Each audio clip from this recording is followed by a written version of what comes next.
saw the uppermost parts of my thighs. Harper is a year older than me, and her family owns the house.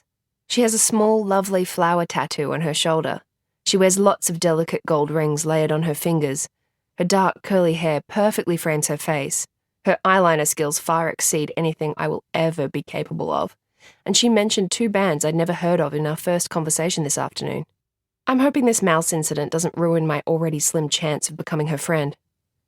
Oh, God. Sorry. I've never seen one in the bedroom before. She frowns, runs a hand through her curls. Which raises the question, where has she seen them?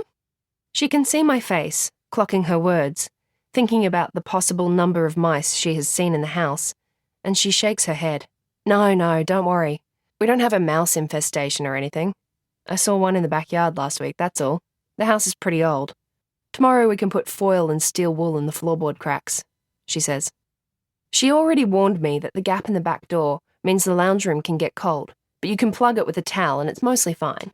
And that the tap in the bathroom drips unless you turn it so tight you can almost not turn it on again. Also, the back gate lock sticks because the gate is warped. There might be just a touch of mold in winter. The oven rattles and shakes and sometimes turns itself off. The towel rack and the toilet roll holder fall off the walls constantly, and we just need to ignore the weird smell in the hall cupboard that you can never fully get rid of. All that, but she never said anything about mice. I ignore my pounding heart and smile at her, dropping my hands back to my sides and say, "Sounds good. See you in the morning." I lower myself back into my bed, as if I might sleep again tonight rather than immediately Googling diseases you can catch from a mouse. Chapter 2. It's 7 a.m. and the house is silent.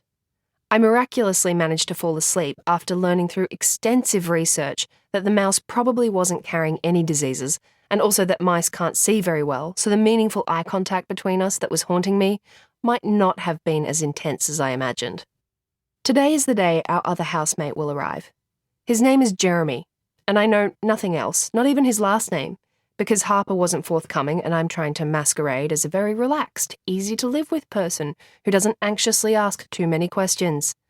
"Oh, Jeremy, no last name, no other identifying details?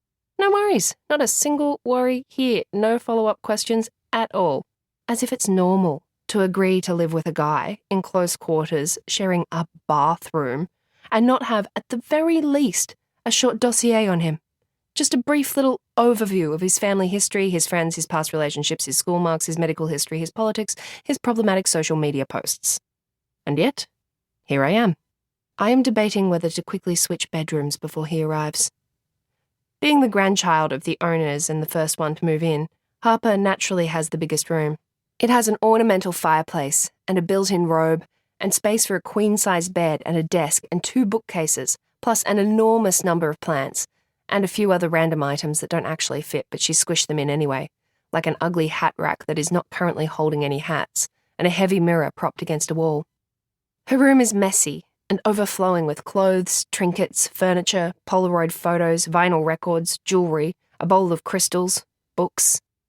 There were 4 glasses of half-drunk water, 2 mugs of half-drunk tea, and an open bottle of Powerade on her desk, all dangerously close to her open laptop. It makes me itch to tidy it up. Just a really quick spruce here, a little neaten up there, and a total and complete reorganisation of her closets, that's all. And I can't even think about where she's put things in the kitchen. Mugs and glasses in a bottom drawer, plates and bowls on the very top shelf, it all feels wrong to me. But I am trying my best not to take over. Harper gave me the choice of the other 2 rooms when I arrived. I picked the room with better light and fewer ceiling cracks, but it also apparently harbours a mouse. Mystery guy Jeremy has the room next to mine, which is slightly bigger, but it's a weird shape and has a big faded stain on the wall that made me immediately think of blood splatter. I started thinking of it as the murder room as soon as I saw it, and that kind of name doesn't just go away once your brain attaches it to a place. Murder or mouse?